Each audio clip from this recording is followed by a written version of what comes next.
Mr. Speaker, honorable members, I move that the bill entitled the Independent Commission for Peace and National Cohesion Act 2020 be read the second time. Mr. Speaker, please permit me to outline the strategic objectives of this Peace Commission bill and why Sierra Leone needs an independent commission for peace and national cohesion as a permanent infrastructure for peace in post-war Sierra Leone. Mr. Speaker, honorable members, today, peace has a permanent address in Sierra Leone, and that address is the Independent Commission for Peace and National Cohesion. Mr. Speaker, honorable members, let me simply state that without peace, there will be no development.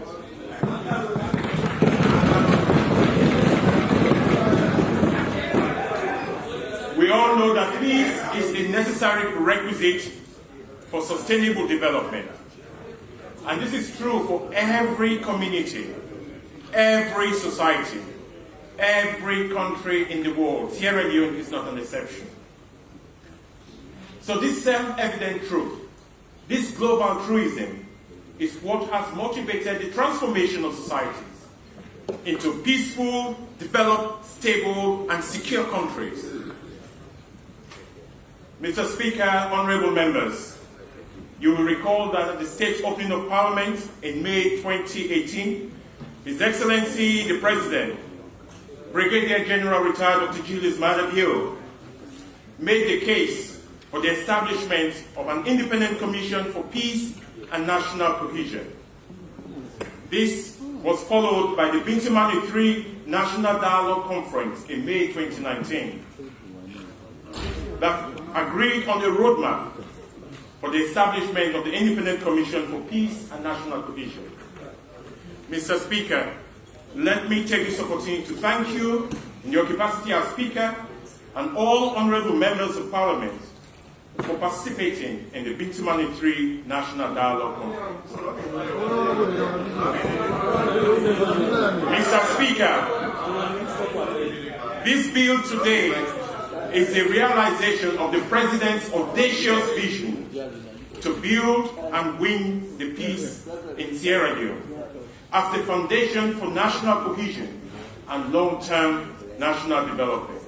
But Mr. Speaker, the Truth and Reconciliation Commission report of 2004 clearly stated that it requires committed leadership to create a new Sierra Leone.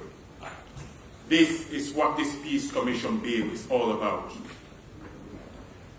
Mr. Speaker, honorable members, after 59 years of political independence, 19 years after the end of the brutal and bloody civil war, and 16 years after the end of the Truth and Reconciliation Commission process, this is the first time in the modern history of this country that we've decided as a nation to build a permanent infrastructure for peace that is locally owned by people.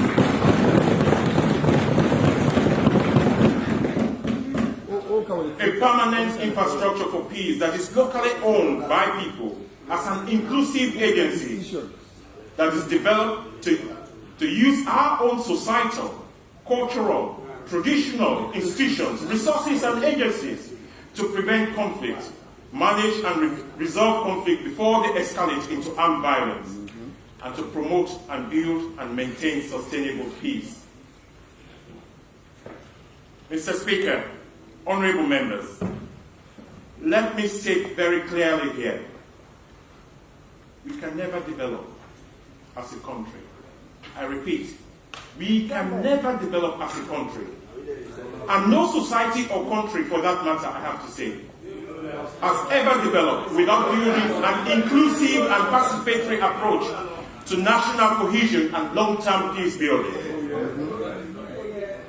Mr. Speaker, honorable members, the strategic objective of this bill is to establish the foundation for inclusive peace, in the new Sierra Leone that the Truth and Reconciliation Commission report called for. The bill and the Peace Commission, Mr. Speaker, will lay the long-term and resilient foundation for non-violent conflict resolution, and will serve as an agency to help prevent violent conflicts in Sierra Leone. The bill and the Peace Commission provides the opportunity to build and use our local capacity for insider mediation, of which members of parliament are all part of the insider mediation framework, so that we do not have to rely on external actors and the international community to always help us to prevent, manage, and resolve our own conflicts. This is about building our own capacity as a nation, as a people, as a society, for the difficult and complex task of conflict prevention, conflict management, conflict resolution, and peace building through national cohesion. Mr. Speaker, the preamble of the UNESCO Constitution clearly states, since war begins in the minds of men and women, it is in the minds of men and women that the defenses for peace must be constructed.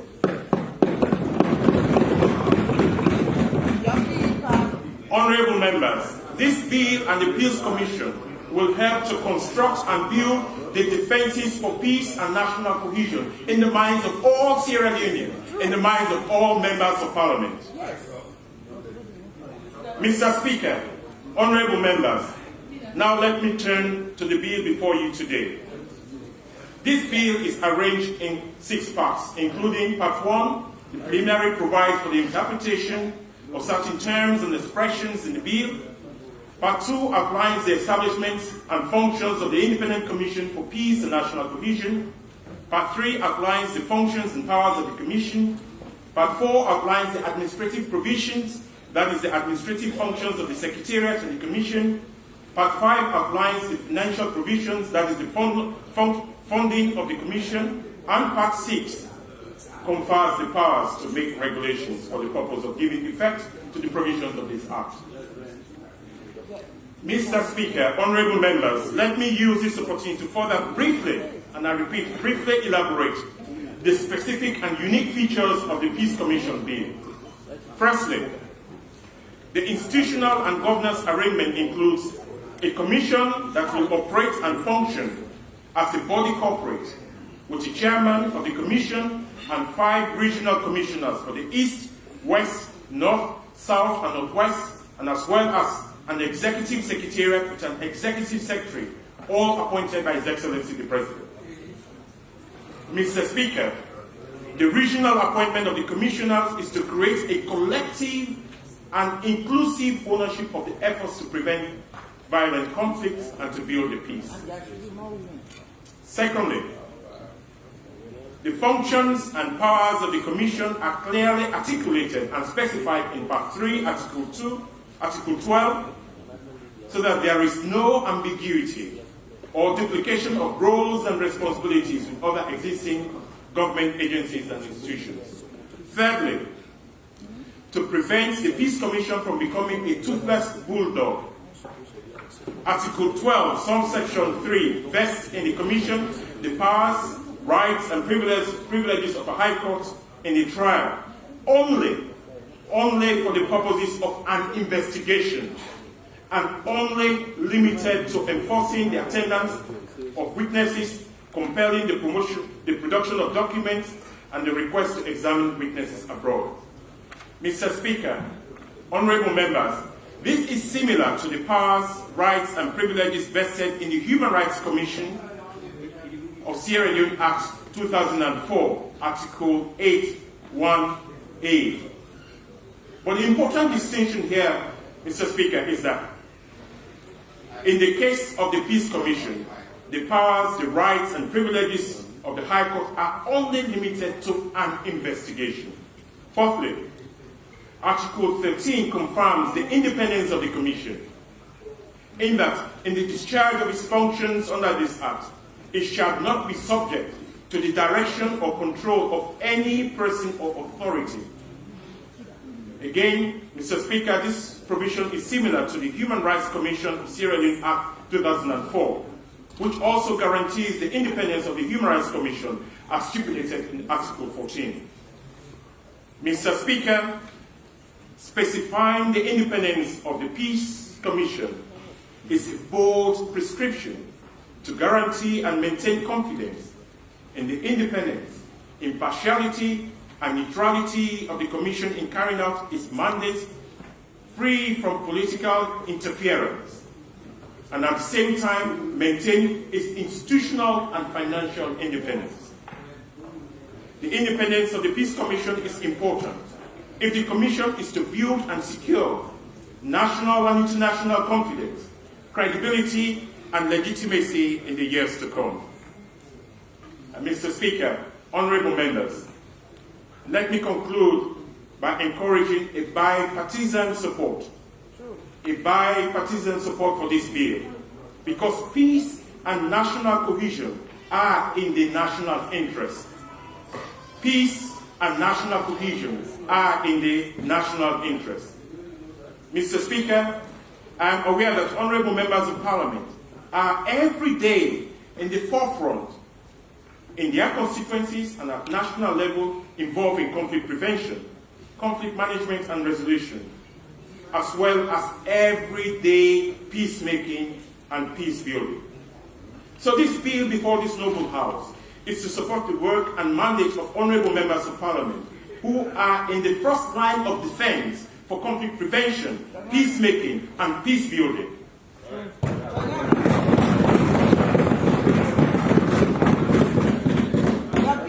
Mr. Speaker, honorable members, I move that the bill entitled the Independent Commission for Peace and National Cohesion Act 2020 be read the second time. Thank you.